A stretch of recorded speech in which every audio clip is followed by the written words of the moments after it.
Bacaan dari kitab pertama Raja-Raja. Pada suatu malam, Tuhan menampakkan diri kepada Salomo dalam mimpi. Beginilah firman Tuhan Allah, "Mintalah yang kau harapkan daripadaku." Lalu Salomo berkata, "Ya Tuhan Allahku, Engkau telah mengangkat hamba-Mu ini menjadi raja menggantikan Daud ayahku, sekalipun aku masih sangat muda dan belum berpengalaman. Kini hamba-Mu ini berada di tengah-tengah umat-Mu yang Kau pilih, suatu umat yang besar, yang tidak terhitung dan tidak terkira banyaknya. Maka berikanlah kepada hamba-Mu ini hati yang paham, menimbang perkara untuk menghakimi umat-Mu dengan tepat, dapat membedakan mana yang baik dan yang jahat. Sebab siapakah yang sanggup menghakimi umat-Mu yang sangat besar ini?" Tuhan sangat berkenan bahwa Salomo meminta hal demikian. Maka berfirmanlah Allah kepada Salomo, "Oleh kerana engkau telah meminta hal yang demikian, dan tidak meminta umur yang panjang, atau kekayaan, atau nyawa musuhmu, melainkan pengertian untuk memutuskan hukum, maka aku melakukan sesuai dengan permintaanmu. Sungguh, aku memberikan kepadamu hati yang penuh hikmat dan pengertian, sehingga sebelum engkau tidak ada seorang pun seperti engkau, dan sesudah engkau pun takkan bangkit seorang seperti engkau." Demikianlah sabda Tuhan. Syukur kepada Allah. Sahutan kita, sabda-Mu adalah kebenaran, hukum-Mu kebebasan. Sabda-Mu adalah kebenaran, hukum-Mu kebebasan. Bagianku ialah Tuhan, aku telah berjanji untuk berpegang pada firman-firman-Mu.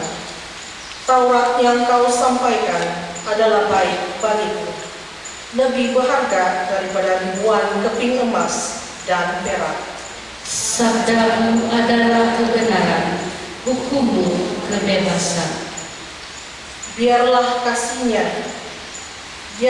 kiranya kasih setiamu menjadi penghiburanku, sesuai dengan janji yang Kau ucapkan kepada hamba-Mu. Biarlah rahmat-Mu turun kepadaku, sehingga aku hidup, sebab Taurat-Mu lah kegemaranku. Sabda-Mu adalah kebenaran, hukum-Mu kebebasan.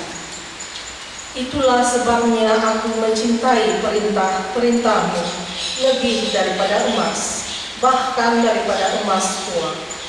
Itulah sebabnya aku jujur sesuai dengan titah-Mu.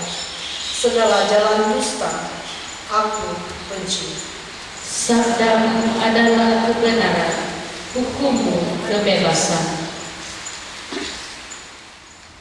Pembacaan dari surat Rasul Paulus kepada jemaat di Roma.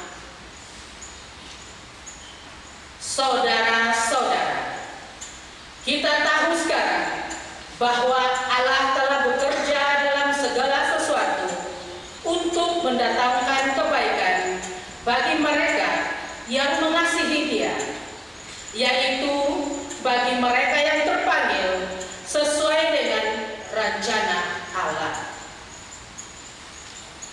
Sebab semua orang yang dipilih Allah dari semula, mereka itu juga ditentukannya sejak semula untuk menjadi serupa dengan gambaran anaknya, supaya anaknya itu menjadi yang sulung di antara banyak saudara.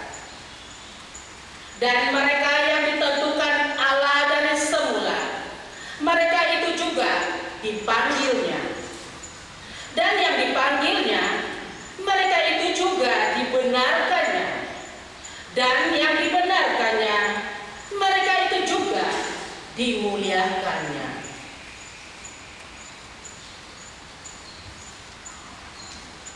Demikianlah sabda Tuhan. Syukur kepada Allah.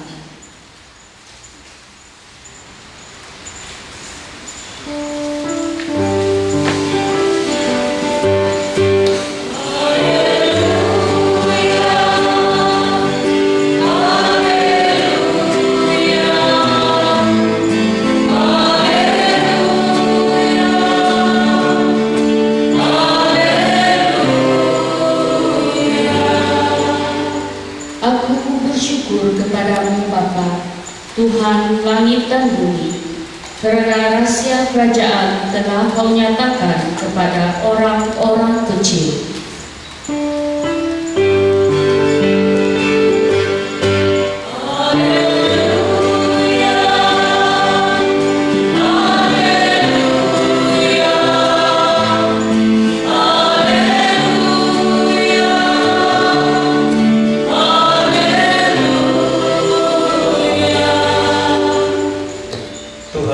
Bersamamu Dan bersama-Mu. Inilah Injil Yesus Kristus menurut Matius. Dimuliakanlah Tuhan. Pada suatu ketika Yesus mengajar orang ramai dengan perumpamaan-perumpamaan. Dia bersabda, kerajaan Allah itu seumpama harta yang terpendam di ladang yang ditemui orang, lalu dipendamkannya lagi. Oleh sebab sukacitanya, pergilah dia menjual seluruh miliknya, lalu membeli ladang itu. Demikian pula hal kerajaan surga itu, seumpama seorang pedagang yang mencari mutiara yang indah. Setelah ditemuinya mutiara yang sangat berharga, dia menjual seluruh miliknya, lalu pergi membeli mutiara itu. Demikian pula hal kerajaan surga ini, seumpama pukat yang dilabuhkan di laut, lalu mengumpulkan berbagai-bagai jenis ikan.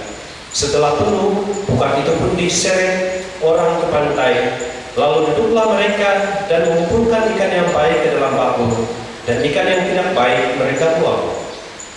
Demikianlah juga pada akhir zaman, malaikat-malaikat akan datang memisahkan orang jahat dari orang benar, lalu mencampakkan orang jahat ke dalam api. Di sanalah mereka akan menangis dan menderita. Mengertikah kamu semuanya ini? Mereka menjawab, ya, kami mengerti. Maka berkatalah Yesus kepada mereka, karena itu setiap ahli Taurat yang menerima ajaran dari hal kerajaan surga ini, seumpama tuan rumah yang mengeluarkan harta yang baru dan yang lama dari perbendaharaannya. Demikianlah Injil Tuhan. Terpujilah Kristus. Saudara-saudara terkasih, dalam bacaan pertama, apabila Salomo dilantik, diangkat untuk mewarisi takhta bapaknya, yaitu Daud, apa reaksinya? Dia memberitahu kepada Tuhan, Tuhan, saya masih muda, saya tidak mempunyai pengalaman.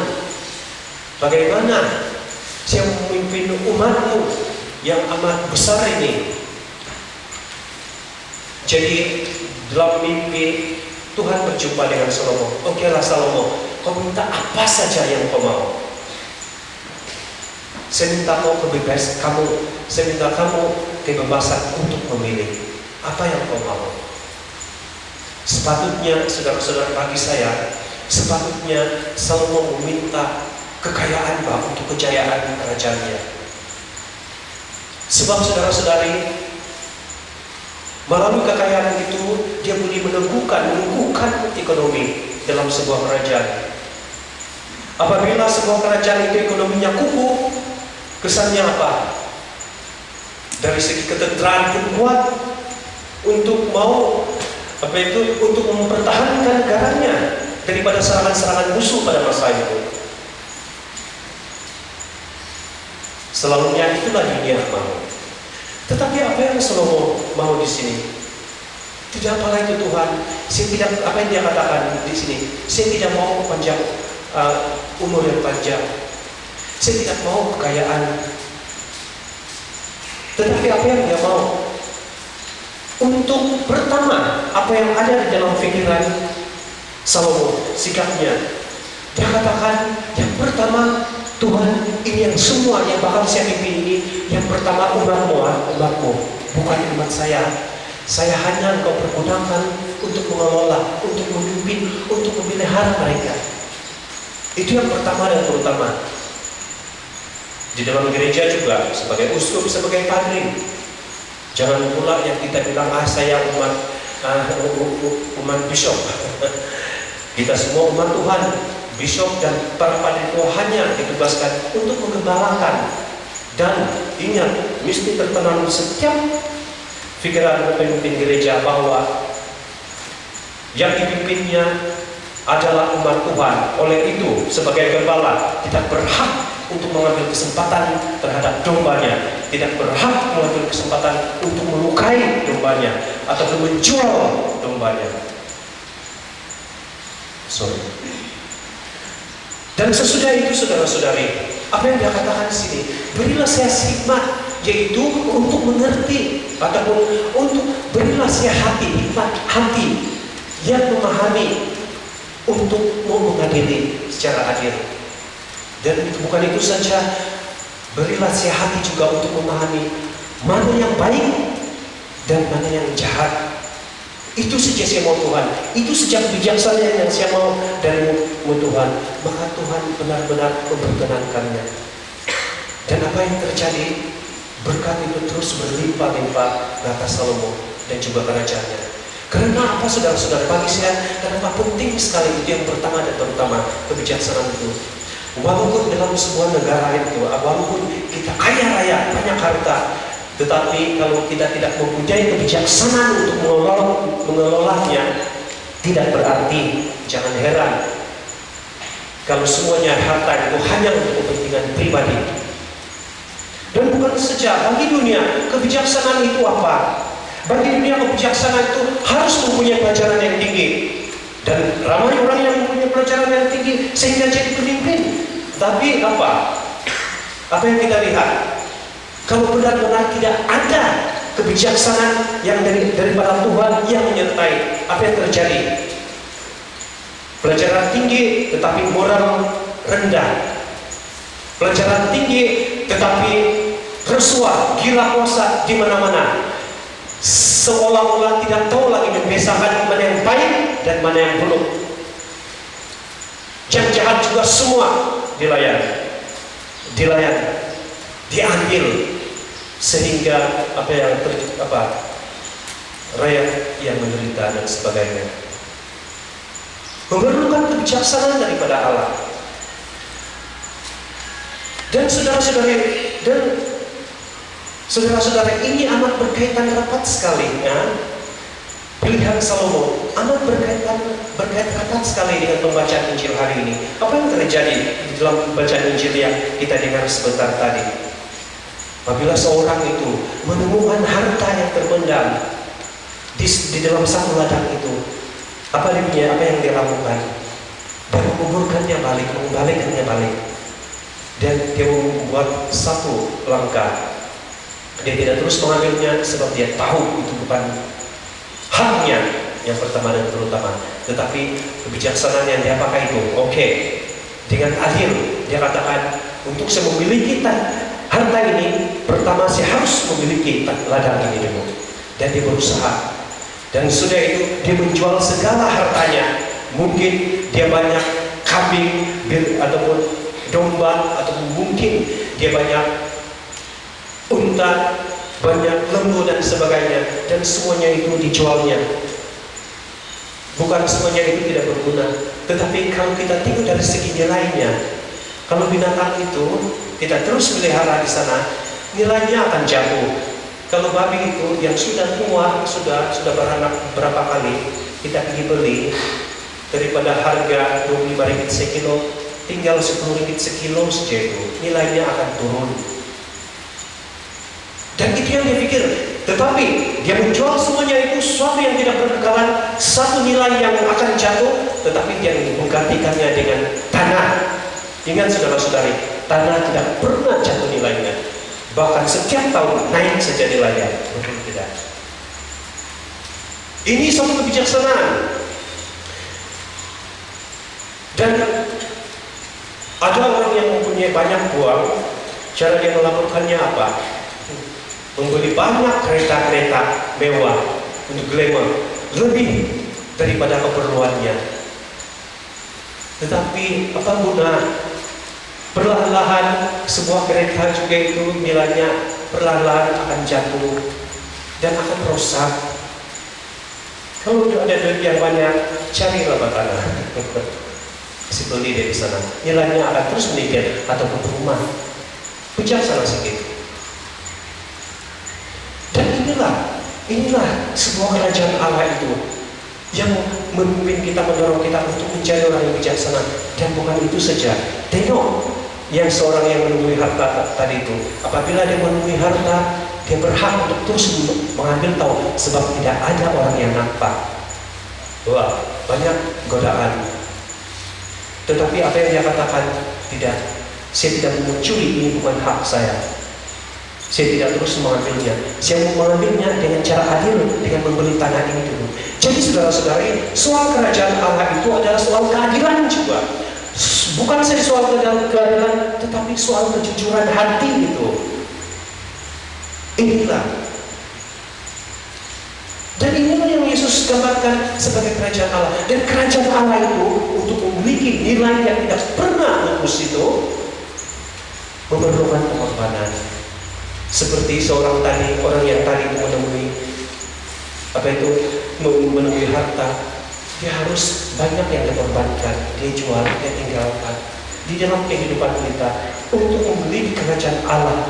Dan kebijaksanaannya itu perlu kita banyak meninggalkan di dalam pribadi kita, hidup kita, terutama sekali perkara-perkara yang hanya memudaratkan, hanya sementara. Mungkin nampak baik, nampak indah, tetapi kita berdoa kepada Tuhan, semada yang indah yang baik sekarang itu boleh menjamin kehidupan selama-lamanya ataupun kebahagiaan selama-lamanya atau tidak. Itu yang harus kita mengorbankan di dalam kehidupan kita untuk mendapat sesuatu yang amat berarti ini. Oleh itu saudara-saudari, apa kesan-kesannya kalau kita benar-benar mau memilih kerajaan Allah itu, yang dimana yang tidak pernah luput selama-lamanya, yang berkekalan selama-lamanya dengan kebijaksanaannya. Kita tengok kehidupan Santo Paulus di dalam bacaan yang kedua yang kita dengar sebentar tadi. Apa yang Santo Paulus? Kita tahu dia katakan, Santo Paulus dalam bacaan kedua, kita semua ditentukan oleh Allah untuk menjadi orang baik yang berkenan di hatinya. Tetapi apa yang terjadi? Pengalaman Paulus itu sendiri sebagai manusia, dia tetap berdosa, dia tetap lemah. Bukan itu saja, dia pernah membunuh orang-orang Kristen dan sebagainya, menganiaya orang Kristen dan sebagainya. Tetapi atas karunia Allah, dia dipanggil. Dia dipanggil untuk apa? Untuk meneruskan misi Allah. Dan Santo Paulus telah merespon, telah menjawab misi Allah ini, yaitu untuk memasuki kerajaannya yang berkekalan, walaupun banyak cabaran dan dugaan Santo Paulus yang sudah dialami dan dia bakal akan dia alami. Tetapi apa yang dia katakan, kalau kita sudah memasuki satu kerajaan Allah yang ditentukan Tuhan, dia bukan saja yang sudah menentukan kita, dia katakan, tetapi apa yang dia katakan, akibat daripada memilih kerajaan Allah,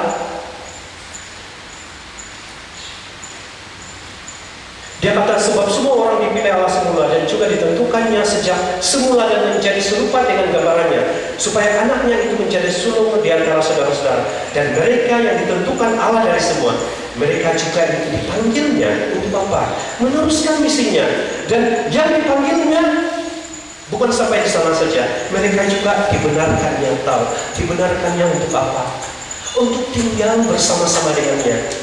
Bukan saja dibenarkan, dan yang dibenarkannya, mereka itu juga dimuliakan. Kemuliaan Kristus itu benar-benar dikongsikan kepada mereka, di mana kebahagiaan kemuliaan Kristus itulah. Di dalam kemuliaan Kristus ada surga, ada kedamaian, ada kebahagiaan selama-lamanya.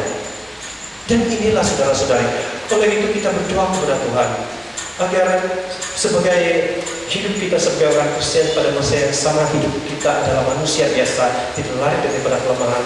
Kita seringkali mengambil keputusan yang hanya untuk hanya untuk memuaskan mungkin keinginan-keinginan nafsu sendiri, diri sendiri. Tetapi kita berdoa kepada Tuhan agar melalui Roh Kudus-Nya memberi kita kebijaksanaan yang datang daripada Allah itu untuk terus berpihak terhadap kerajaan Allah itu yang tetap berkekalan selama-lamanya. Semoga Roh Kudus menyertai kita. Amin.